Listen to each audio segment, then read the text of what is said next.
Okay, good evening po ulit sa lahat. I think we can start na po. Uh, so welcome po ulit to everyone sa ating prayer meeting.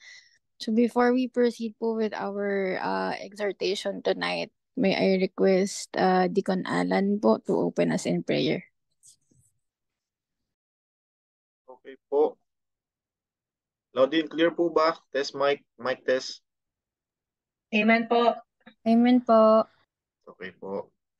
Okay po, let's pray po. Lord God, salamat po sa panibagong gabi, Ama, na panibagong prayer meeting na aming pagsasama-samahan ngayong gabi. Salamat po, Ama, sa buhay ng bawat isa na ginabayan niyo po sa pag-uwi galing trabaho at ganoon din po, pinagpanalangin din po namin naman yung mga kapatid po namin na papunta pa uwi pa lang, makahabol po nawa sila.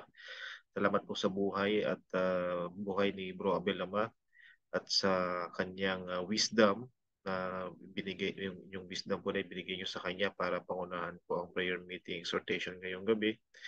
Alam ko po Ama ang puso Ama ng kapatid naming ito sa paglilingkod sa iyo, Ama. Nakita niyo po sa buong taon naman na nagsimula sa JCM, patuloy po siya nagpapatuloy po siya sa pagsaserve sa inyo sa media ministry. Sa kabila po ng lahat, Ama, hinihiling po namin ng kalakasan at wisdom sa kanya ngayong gabi. Ama, after po na exhortation, nilalapit din po namin ng mga prayer namin po sa inyo. Hinihiling ng bawat isa, mga kapatid, extended po sa mga mahal namin sa buhay dito man sa UAE at sa saan man panig po ng mundo. Kaya na pong bahala mong manguna sa amin. Kayo po ang gumabay sa amin at salamat po sa lahat. Maraming sa pangalan ni Jesus. Amen. Amen. Amen po. Without further ado, may I call on na po Deacon Abel po for our exhortation tonight.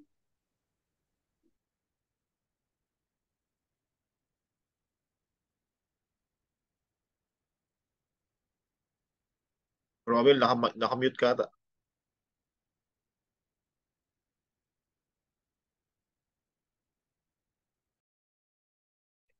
Ay, oo nga. Sorry naman, nakamute pala. Ay po, good evening po sa lahat. Ngayon po, Good pag-aaralan evening. po natin ng Parable of the Ten Virgins. Parable of the Ten Virgins po ay isang paalala sa atin ng ating Panginoon, sa ating mga Kristiyano na kailangan nating maghanda sa kanyang pagbabalik. Nung panahon po na malapit na pong gawin ng Panginoong Jesucristo ang great sacrifice, itinuro po niya sa mga disciples yung mga mangyayari or yung mga kalamidad, mga pagkasira sa muli niyang pagbabalik. Pero tinanong pa rin po ng mga kanyang mga disciples kung kailan mangyayari ang mga ito at kailan yung araw na pagbabalik ng ating Panginoon. Para mas maintindihan at maliwanagan tayo, ibinigay ng Panginoong Hesukristo yung Parable of the Ten Virgins. Yung slide po.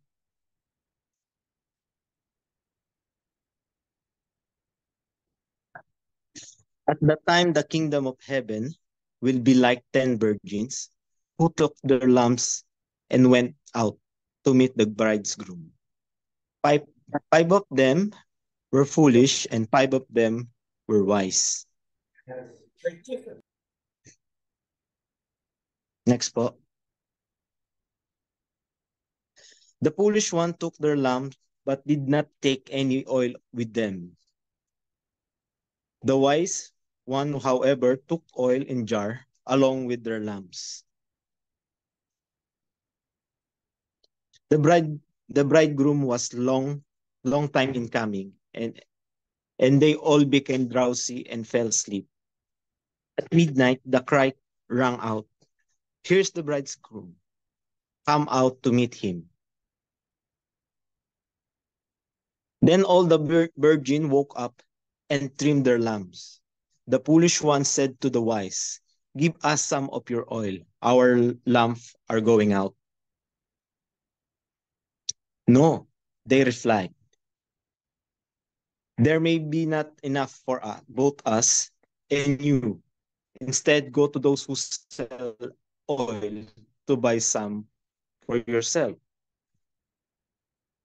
But while they're on their way to buy the oil, the bridegrooms arrived. The virgin who were ready went with him to the wedding banquet, and the door was shut.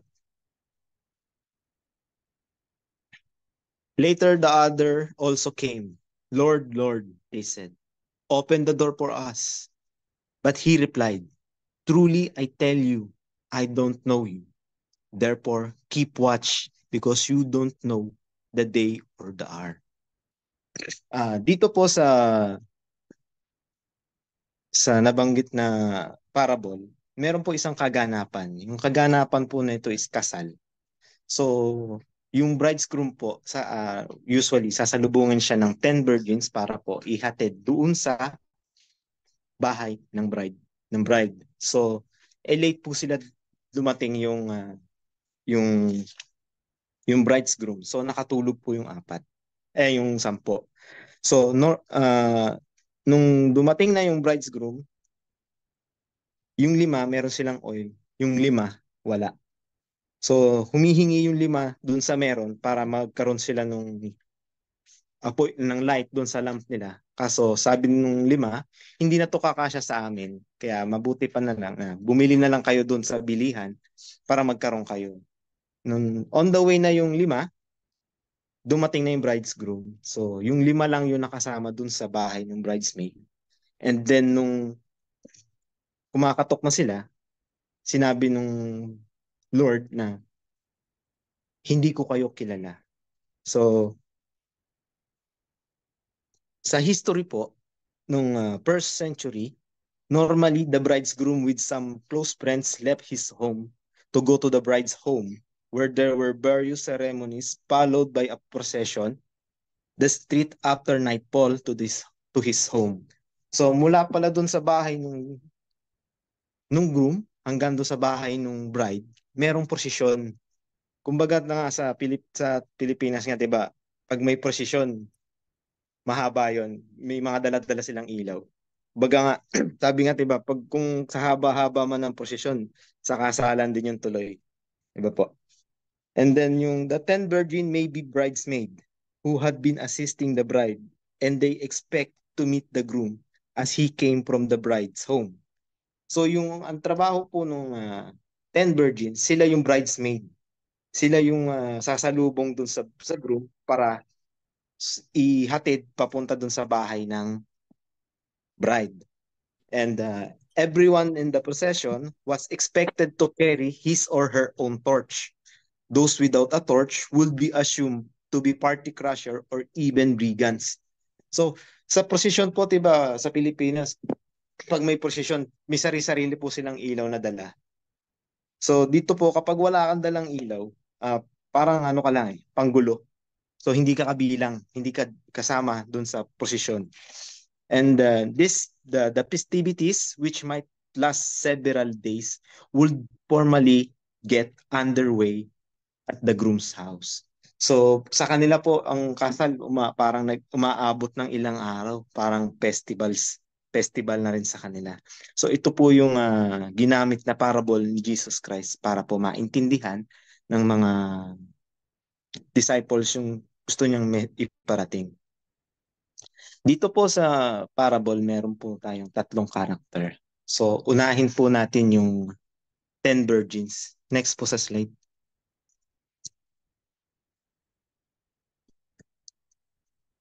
Next po. Bakit po tinawag na 10? Kasi yung 10 is kabuuan ng 10. Hindi naman siya normally na bilang or quantity. Ito po yung kabuuan ng completion or whole. Next po. 10 virgins represent congregation, the whole church. Iyon po yung nagre-represent sa 10 virgin. Yun po yung character nila. Hindi po yun na bilang ng tao. So next po, yung bridegroom. Yung bridegroom po, sa Old Testament, Isaiah chapter 54, verse 4 and 6, and chapter 64, chapter 4, verse 5, Hosea chapter 2 and verse 19, sa mga chapters and verses po na ito, God pictured himself as a husband of Israel.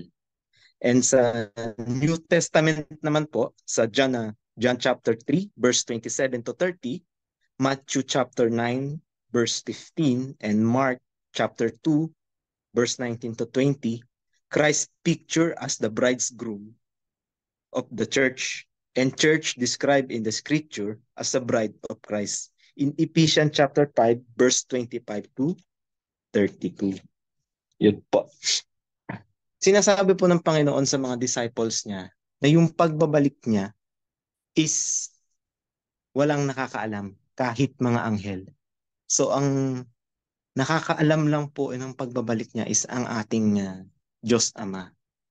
So marami pong nagsasabi na ang pagbabalik ng ating tagapagligtas is in any moment. So marapat lang po na dito po sa script, sa parable na to, tinuturo ng Panginoon natin na being personally prepared is the key doctrine on the path towards on the eternal life. So kailangan po maging personal prepared tayo para maging handa tayo at magamit natin to papunta sa eternal life. Gusto ng ating Panginoon na sa bawat isa sa atin, sa kada henerasyon or sa bawat panahon, na lumago tayo sa ating pananampalataya para maging yun yung magagamit natin paghahanda sa pagbabalik niya.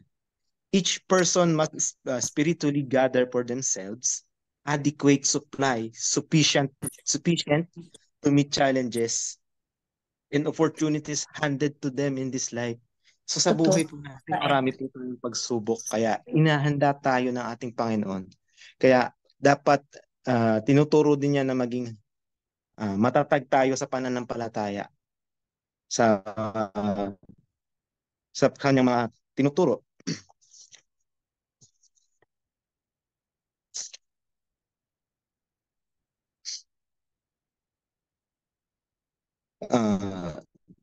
Sa parable po na ito, meron pong paalala na sa mga huling araw na kanyang pagdating na maaari po na sa ating paghihintay, maaari po tayong mainip or isa walang bahala yung pagbalik niya. Kasi pwede nating mas matagal yung pagdating niya kaysa sa inaasahan natin na pagbabalik niya. Kung mawawalan tayo na isa sa walang bahala natin or maiinip tayo, delikado kasi magiging pabaya tayo sa ating sarili or sa hindi natin to mapapaghandaan yung kanyang pagbabalik. Kung mapapansin niyo po sa parable na to, binigyan din po tayo ng guidance or gabay doon sa 5 wise. Kasi nagdala sila ng sapat na extra oil. So ano ba yung oil? Kasi yung oil dito na binabanggit dito, maraming kahulugan. Pero yung pinakamagandang halimbawa po dito na halimbawa ng oil is yung sinasabi ko pong third character dito sa parable, which is the Holy Ghost.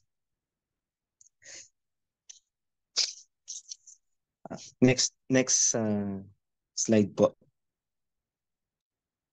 Yung olive oil is in both scripture and early Christian tradition, olive oil as a symbolic of the Holy Ghost.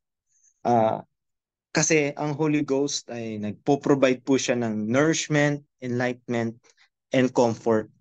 Yun po yung natatanggap natin sa Holy Ghost. So lahat naman po tayo nakaka-experience ng enlightenment and tsaka comfort po sa Holy Ghost. So just an olive oil po na ginagamit po nung ancient Near East was used for food, light, and anointing. So ginagamit po itong olive oil sa pag-ilaw and sa pagkain. Ang makasama po sa buhay ang Holy Ghost ay isang mahalagang maiimpok natin sa sarili natin sa ating mga buhay. Kasi gaya po ng Holy Ghost, gaya sa olive oil na sa lampara, nagbibigay po siya ng ilaw sa atin para makita natin yung daan natin na sa dilim. Makita natin yung dinadaanan natin, yung lubak, yung mga pagsubok na hinaharap natin sa buhay natin.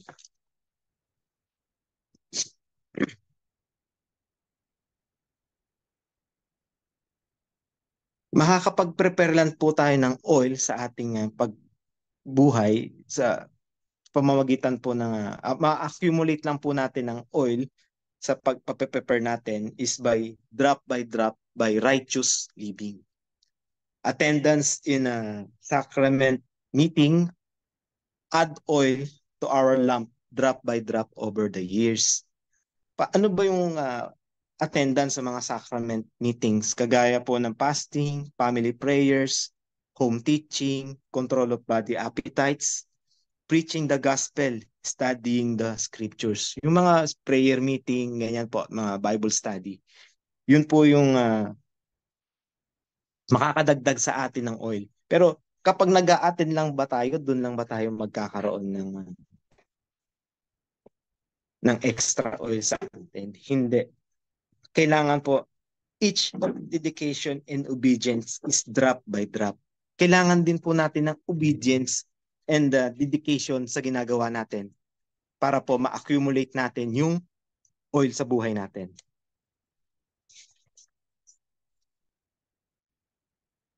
Dito po sa parable, sinasabi na late na yung dumating yung groom. Dito po mahaba po yung time na ibinigay para po doon sa five foolish virgin para bumili po ng oil, pero hindi po nila ginawa. So dito po ang yung five foolish virgin po, hindi naman po sila yung mga pagan or yung mga lost souls. Kasama po sila sa 10. Kagaya po ng sabi ko kanina, yung 10 po is, ibig sabihin po is kabuuan, full. Kasama po sila sa church, yung five foolish virgins.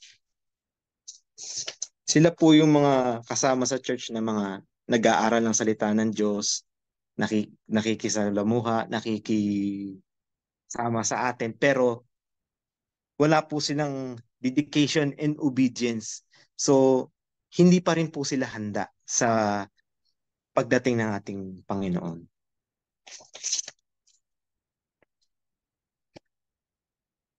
So, marapat lang po na mamuhay tayo ng merong